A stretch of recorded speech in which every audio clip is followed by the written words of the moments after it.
Il y a des visages qui ne s'effacent jamais. Des gestes, des buts, des émotions, gravés dans la mémoire d'un enfant. Pour moi, ce visage, c'était le sien. Un nom qui a bercé mon enfance, nourri ma passion, forgé mes premiers souvenirs de football.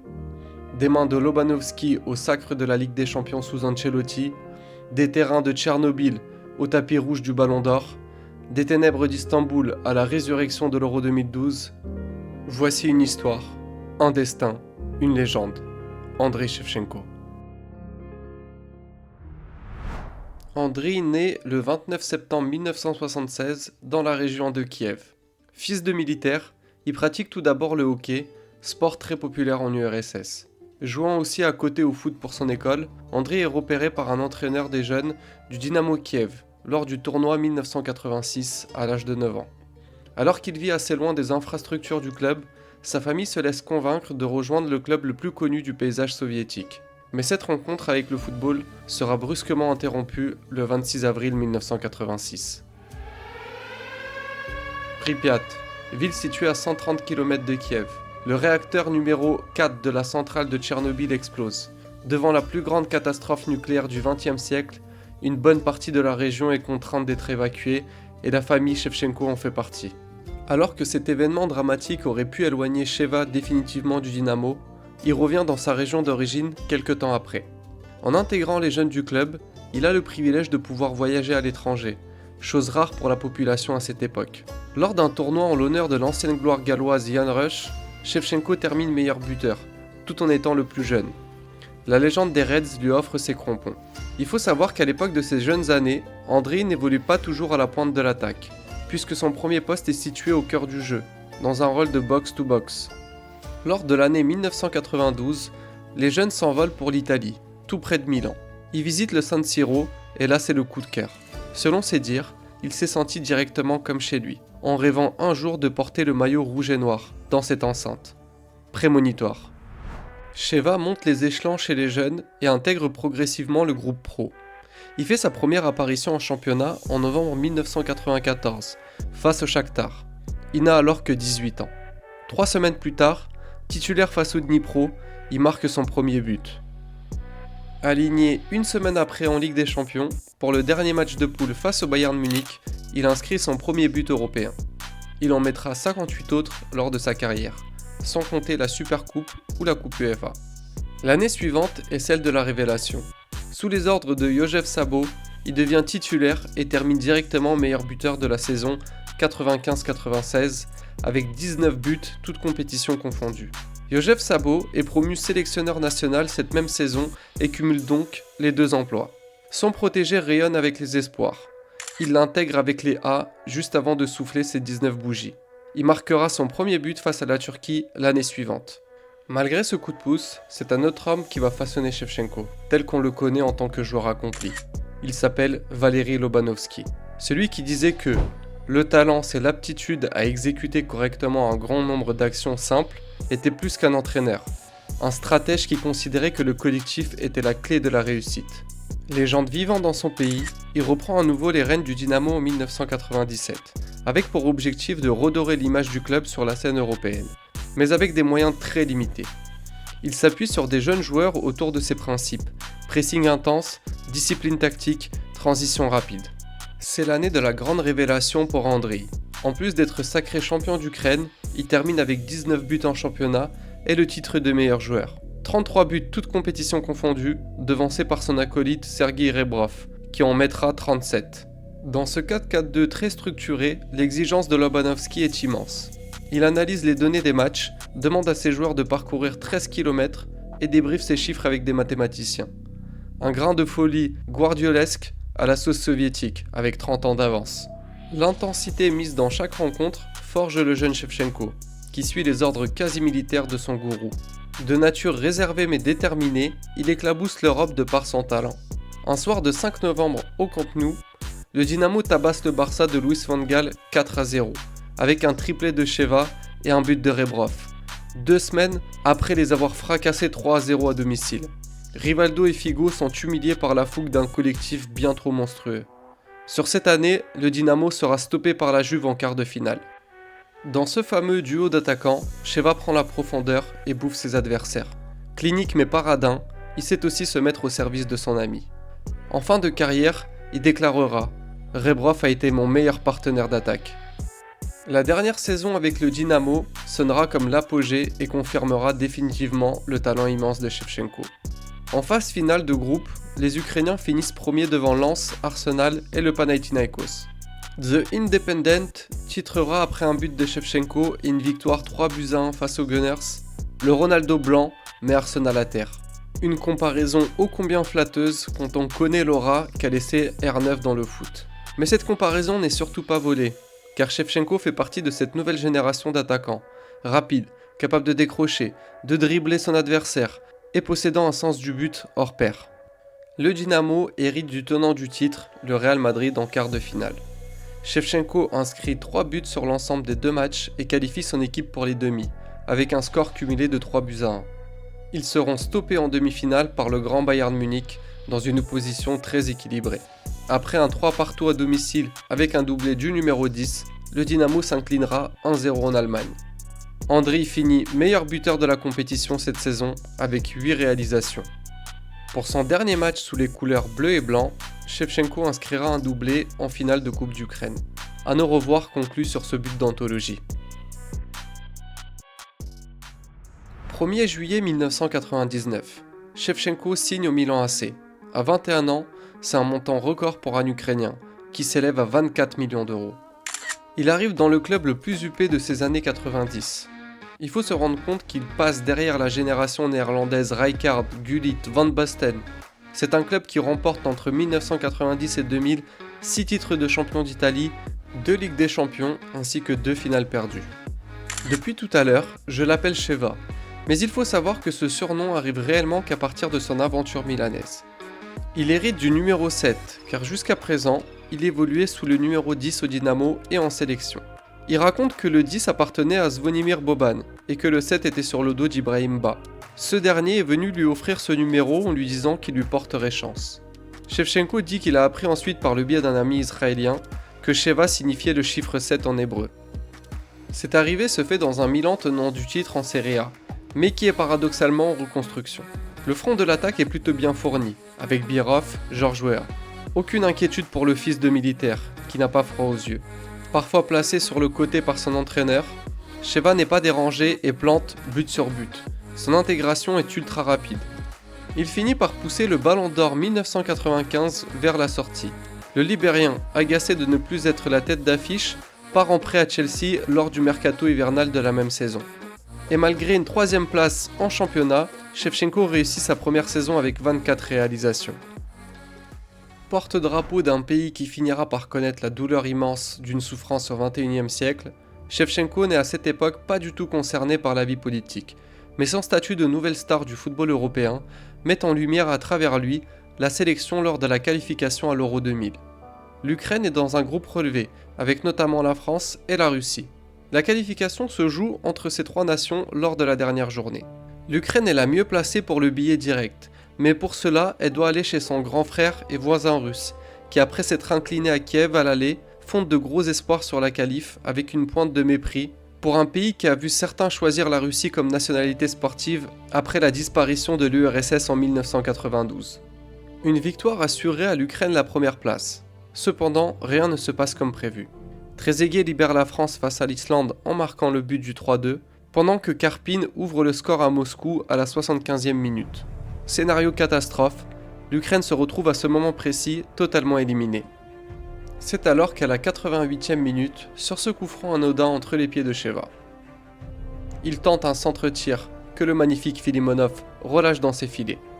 L'Ukraine finit donc cette phase de qualification avec 5 victoires et 5 nuls, mais ne sera pas de la partie à l'Euro car éliminée en barrage. 25 ans après, ce moment reste très marquant dans le foot ukrainien malgré tout, surtout avec le contexte actuel. Retour à Milan. La saison suivante, il conquiert définitivement le cœur des fans avec 34 buts toutes compétitions confondues. Fin 2001, il nous gratifiera de ce but face à la Juventus de Gianluigi Buffon. Marquer ce type de but sans l'aide de Dieu est impossible. Je l'ai vraiment joué à la chance. Ses premières blessures commencent à arriver à 25 ans. Son corps donne des premiers mauvais signaux, avec notamment une blessure au ménisque qui lui plombe quasiment toute sa saison 2002-2003. Mais il en fallait plus pour enterrer il Re dell'Est, qui se réveille face à son meilleur adversaire, l'Inter. En demi-finale de la Ligue des Champions, il inscrit un but décisif et synonyme d'accession à la finale. Dites-vous qu'à ce jour, Shevchenko reste le meilleur buteur du derby Milan-Inter, avec 14 réalisations. Un cauchemar pour les Nerazzurri. Cette fameuse finale oppose deux équipes italiennes, la Juve face au Rouge et Noir. Une finale très fermée qui ira jusqu'au tir au but. Le reste appartient à l'histoire. Andriy Shevchenko inscrit le penalty synonyme de victoire et se précipite pour le fêter dans les bras de Dida. Milan remporte dans la foulée la Super Coupe d'Europe face au FC Porto de José Mourinho. L'inévitable Andriy est définitivement de retour au premier plan, puisque c'est lui qui inscrit le seul but du match sur une tête rageuse. L'année 2003-2004 est celle de la consécration. Les Milanais survolent la Serie A, avec un Shevchenko à 24 buts, finissant meilleur buteur. Une performance qui lui permet enfin de glaner ce titre de champion avec son club de cœur. Il inscrit 29 buts toutes compétitions confondues et se place ainsi dans les favoris à la plus belle récompense individuelle. Il brille dans un collectif monstrueux, avec Kaka élu meilleur joueur de l'année en Serie A par exemple. Cette équipe se rapproche du 11 idéal, avec des joueurs références à quasiment tous les postes. Pirlo, Maldini, Nesta, Sheva est le maillon final de cette chaîne. Le 14 décembre 2004, Andriy Shevchenko se voit attribuer le Ballon d'Or. Après avoir été classé 3e en 1999 et 2000, puis 4e en 2003, il devance cette fois-ci Deco, Ronaldinho et Thierry Henry. Andriy est désormais une étoile du football pour l'éternité. Un honneur pour son pays, qui a déjà connu Blokhin et Belanov en tant que vainqueurs, mais sous nationalité soviétique. Shevchenko s'empresse de retourner sur ses terres, et la première chose qu'il fait, c'est d'aller présenter son sacre à la statue de Valéry Lobanovsky, qui se trouve dans le centre de Kiev, non loin du stade de son club de jeunesse. Shevchenko est un avant-centre moderne, capable de tout faire, que ce soit de tirer les coups francs, ou alors de marquer de la tête, du pied droit, puis du pied gauche. Il le prouve en finale de Coupe d'Italie 2004-2005 avec ce triplé face à la Lazio Rome. 25 mai 2005, finale de la Ligue des Champions qui oppose le Milan face à Liverpool. Shevchenko, grand artisan du parcours milanais en Ligue des Champions sur cette saison, et bien que sortant d'une fracture à la pommette, est évidemment titulaire sur cette rencontre, aligné dans un duo d'attaquants avec Hernan Crespo. Les Milanais déroulent en première période et mènent 3-0. Le score peut même être plus lourd car Sheva inscrit un but, mais il est refusé pour un hors-jeu très limite. À ce moment-là, plus personne ne peut prédire ce qui va arriver par la suite, tant les Reds sont sous l'eau. Et pourtant, la folie du football s'empare et les Reds claquent 3 buts en seconde période. Rien qu'en renvoyant cette finale, les frissons ont de nouveau envahi mon corps. Shevchenko est très actif lors de cette rencontre. Il semble cependant avoir été marabouté sur cette soirée, entre un sauvetage d'un défenseur sur sa ligne et un Jerzy Dudek qui sort une double parade miraculeuse en prolongation. Andriy n'y arrive pas. Il rate même le dernier penalty qui sacre le gardien polonais et ses coéquipiers. Une soirée d'Istanbul chaotique pour l'Ukrainien qui avouera que ce souvenir hante encore ses nuits. Une plaie qui ne se refermera jamais. Le monde ne le sait pas encore, mais la saison 2005-2006 sera la dernière au Milan. Shevchenko enchaîne une saison à plus de 28 buts, dont un quadruplé face au Fenerbahçe. À cette époque, il établit le record du nombre de buts dans une rencontre de Ligue des Champions à l'extérieur. Ses performances le placeront à la 4e place du Ballon d'Or à l'issue de cette saison, mais le club ne ramènera aucun trophée. Comme un vent de fin de cycle souffle sur la Lombardie. Il réclame son départ. Côté sélection, ça se débloque. Après une campagne de qualification quasi parfaite, l'Ukraine est le premier pays qualifié pour la Coupe du Monde 2006 en zone euro. Shevchenko porte la nation avec notamment plusieurs buts importants, dont son doublé en Turquie. L'Ukraine se présente à la Coupe du Monde avec un Sheva sur une jambe, car son genou lui pose à nouveau des soucis. Après un premier non-match face à l'Espagne en ouverture, avec une défaite 4-0, l'Ukraine se ressaisit et arrive à se qualifier. Shevchenko inscrit un but face à l'Arabie Saoudite, puis le but vainqueur face à la Tunisie. En 8e, il tombe face à la Suisse, qu'il bat après une séance de pénalty. Direction les quarts de finale, et comme un destin, c'est l'Italie, qui se dresse face à Shevchenko et ses acolytes. Un dernier au revoir à son pays d'adoption, lui qui a épousé la culture de ce pays, devenu aussi à l'aise à s'exprimer en italien que dans sa langue maternelle. 174 buts plus tard et une armoire à trophées bien pleine, Shevchenko quitte la Lombardie avant la reprise de la nouvelle saison, et ce, malgré l'amertume des tifosi.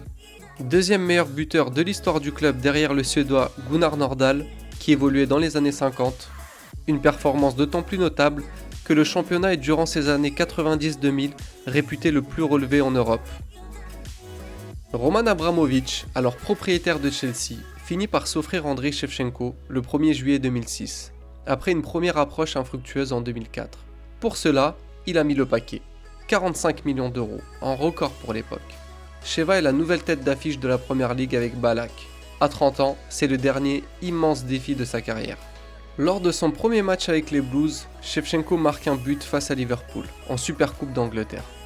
Il veut tellement bien faire pour son ami Abramovich et s'auto-convaincre que son choix d'aller à Londres est le bon, qu'il embrasse le maillot de Chelsea. Les supporters milanais sont abasourdis. Une partie d'entre eux ne lui pardonneront jamais ce geste. Ce but pouvait présager un nouveau règne pour lui, mais l'histoire sera tout autre. Ses performances piétinent et Mourinho, alors coach de Chelsea, ne fait rien pour arranger cela.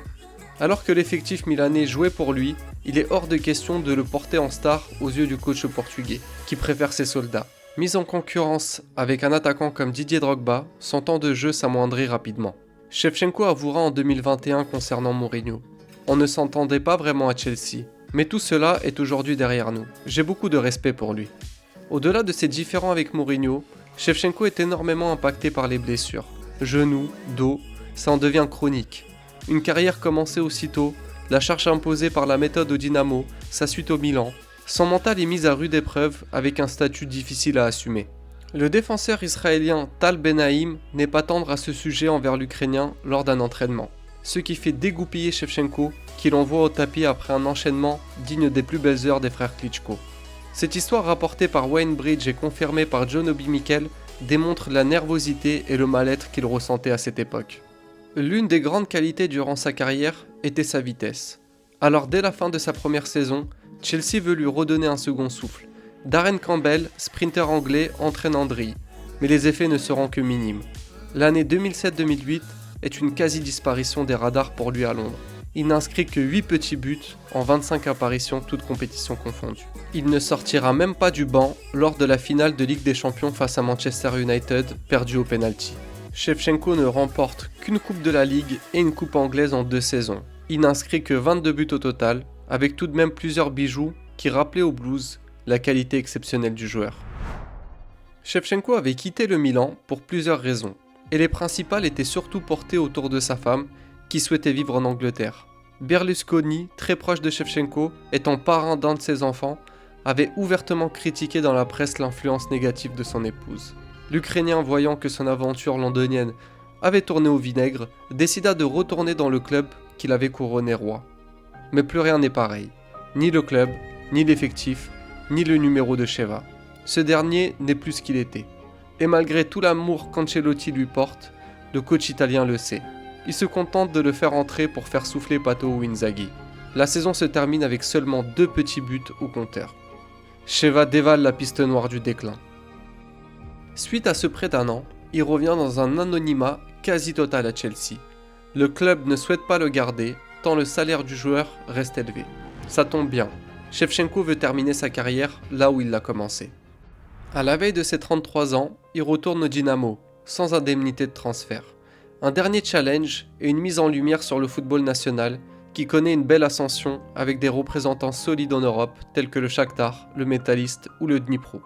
De l'exposition pour le championnat, mais aussi avec la folle envie de continuer à porter la sélection en tant que capitaine. Après un beau parcours de qualification à la Coupe du Monde 2010, l'Ukraine tombe en barrage face à la Grèce. Mais elle se manque face à un adversaire pourtant prenable. Un Shevchenko en pleurs qui continue de porter sa croix.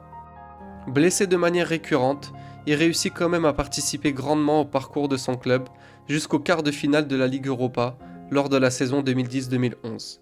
Une saison statistiquement très correcte avec 16 buts et 7 passes décisives. Alors que l'Ukraine est co-organisatrice de l'Euro 2012, sa saison 2011-2012 ressemble à un cauchemar. Il enchaîne une fracture à la mâchoire et n'arrive plus à soigner son dos. Un comble pour une année qui doit lui servir de préparation pour cette dernière grande danse, à 35 ans. Oleg Blokhin, alors sélectionneur, déclare à 2 mois de l'Euro ne pas être certain de le convoquer.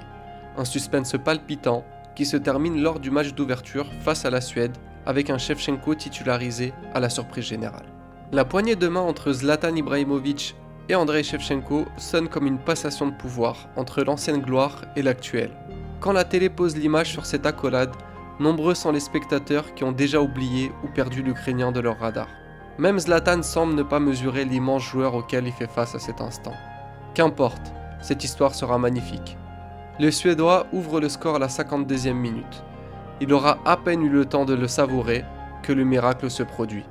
L'incroyable Andrei Shevchenko claque un doublé de la tête, coup sur coup, servi par le futur de l'Ukraine, Yarmolenko et Konoplenka. Il fait exploser le stade olympique de Kiev qui assiste à une quasi-résurrection dans une atmosphère indescriptible. Une atmosphère exceptionnelle, un dernier tour de piste pour une carrière immense. Une dernière lumière sur nos souvenirs d'enfance pour ne jamais oublier la classe légendaire de cet attaquant.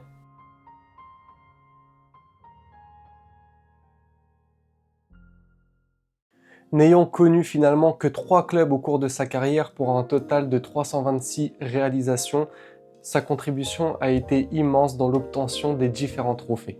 Il demeure encore à ce jour le 3e meilleur buteur de l'histoire des qualifications à la Coupe du Monde, derrière un certain Cristiano Ronaldo et l'Iranien Halidé, avec 48 réalisations pour la sélection. Honoré par Pelé dans la prestigieuse liste des 100 meilleurs joueurs vivants, Shevchenko a écrit son histoire. Au-delà des chiffres, c'est son sens inlassable des efforts qui font de lui une référence. Andrei Shevchenko, ce n'est pas seulement un buteur, un ballon d'or, une légende du Milan AC, pour qui les supporters milanais chantent encore aujourd'hui au San Siro. C'est avant tout un symbole, un gamin du RSS devenu une star mondiale, un visage à travers lequel son peuple a appris à être fier de ce qu'il est. Enfant, je le regardais comme un héros. Aujourd'hui, je le vois comme un homme, avec ses qualités et ses défauts. Et c'est peut-être ça la vraie grandeur d'une légende. C'est avec beaucoup de plaisir et d'émotion que je vous poste cette vidéo. J'espère qu'elle aura soit éveillé votre souvenir de ce football passé, soit éveillé votre curiosité d'apprendre sur ce joueur que vous n'avez peut-être pas eu l'occasion de voir jouer. Je compte sur vous pour me donner de la force, sur vos abonnements, vos likes, vos commentaires. Et puis à très vite pour de nouvelles vidéos. Que le foot soit avec vous. Ciao.